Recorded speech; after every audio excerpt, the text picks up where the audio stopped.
Cheers for Anandanagar Sporting Club! Hip hip hooray! Cheers for Anandanagar Sporting Club! Hip hip hooray! Durga গেল, লক্ষ্মী গেল, এবার এলো কালী। সকলকে তাই আমরা জানাই শুভ দীপাবলি। দীপাবলি উপলক্ষে ইতিমধ্যেই আলোর রোশনাইয়ে সেজে উঠেছে সমগ্র রাজ্য।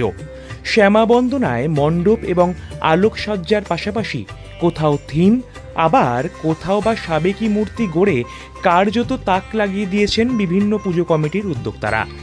পিছিয়ে নেই উত্তর চব্বিশ পরগনার পানিহাটির একাধিক ক্লাব। স্মার্ট বার্তার পক্ষ থেকে আমরা পৌঁছে গেছিলাম পানিহাটির অন্যতম আবেগের পুজো আনন্দনগর স্পোর্টিং ক্লাব প্রাঙ্গণে।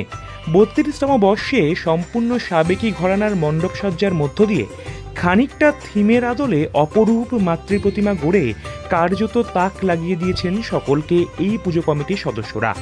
এবছরে তাদের বাহ্যিক কোনো চাকচিক্য না থাকলেও এই মণ্ডপের মূল আকর্ষণ অপরূপ দেবী প্রতিমা, যা মণ্ডপের শোভা বিকশিত করছে। এই প্রসঙ্গে পুজো কমিটির সদস্যরা আমাদের ক্যামেরার মুখোমুখি হয়ে ঠিক কি জানালেন শুনে নিন বিস্তারিত এই প্রতিবেদনে। শ্যামা মায়ের যে আমরা পুজোটা করেছি বা আলোকসজ্জা বা রাস্তার যে আমাদের আলপনা আঁকা হয়েছে, প্রত্যেকটা ক্লাব মেম্বার আমাদের সাথে সহযোগিতা করে এবং কিছু আমাদের দিদিরা আছে, বাচ্চারাও আছে, সবাই একসাথে আমরা শ্যামা মায়ের আরাধনা করি। 1 বছর থেকে আজকে আমরা 32 বছর চললাম, আস্তে আস্তে টুকটুক করে সকলের সহযোগিতা। তা খুবই আনন্দ লাগে এই কটা দিন আমাদের উপভোগ করতে। আর হচ্ছে কালকে আমাদের শক্তি আরাধনা, সত্যি কথা, কিন্তু আমরা একটু 2-1 দিন আগে দিয়ে করে, কিন্তু কালী পুজোটা তো 1-2 দিনের, তো একটু আগের থেকে যদি করা যায় তো আনন্দটা বেশি করতে হবে বাচ্চারা। এর জন্য আমরা চেষ্টা করি যে 1-2 দিন আগের থেকে ওপেনিংটা করা। তার আপনারা দেখলেন যে আজকে আমাদের শুভ উদ্বোধন সবাই মিলে করলাম আমরা। আর আমাদের কিছু মায়ের যে কনসেপ্টটা, মানে এত সুন্দর একটা মাতৃ প্রতিমা থিমের আদলে, এই কনসেপ্টটা ঠিক কি নিয়ে রয়েছে একটু সংক্ষেপে? কি নিয়ে বলতে, এটা হচ্ছে কোনো জায়গার মাথা থেকে থিম না। আমাদের ক্লাব মেম্বাররা প্রতি বছরই একটা ক্লাব মিটিং করি আমরা। একটা মিটিংয়ের মধ্যে এবারে আমরা আলোচনা করেছিলাম যে যেটাই করবো আমরা নিজেরা মিলেমিশে একটা করবো। পয়সা দিয়ে তো সব কিছুই করা যায়, কিন্তু এই যে যেটাই হোক, হয়তো আপনাদের চোখে কারো ভালো লাগবে, কারো খারাপ লাগবে, কিন্তু ভালোবাসাটা কিন্তু আমাদের সম্পূর্ণ জড়িয়ে আছে এর মধ্যে। একদম। তা আমরা প্রায় ধরুন মাসখানিক ধরে আমার এটা পিছনে আমরা করেছি। তা আমাদের ক্লাব মেম্বার একজন বললো, বিশ্বজিৎ দাস, যে আমরা একটুখানি এটা একটা বড়টা চাকরি দেবো আর মায়ের রূপটা ঠিক রেফারেন্স করে দেখবেন। আপনি এতগুলো পুজো এখানে আশেপাশে হয়েছে, এর মায়ের রূপটা কিন্তু ঠিক সম্পূর্ণটা আলাদা।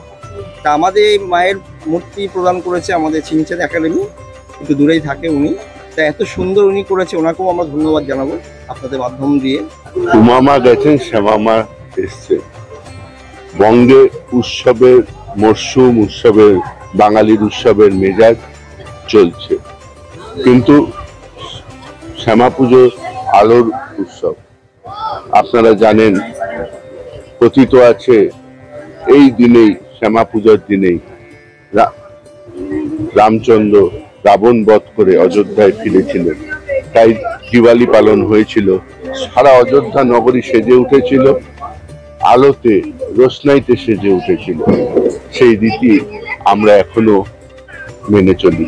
শুধু পার্থক্য হচ্ছে উত্তর ভারতে, পূর্ব ভারতে তারা লক্ষ্মীর পুজো করে, আর আমরা মহাকালকে যে গ্রাস করতে পারে সে মা কালী পুজো করি। মা কালী আমাদের কাছে শক্তির একদম আলটিমেট আরাধ্য।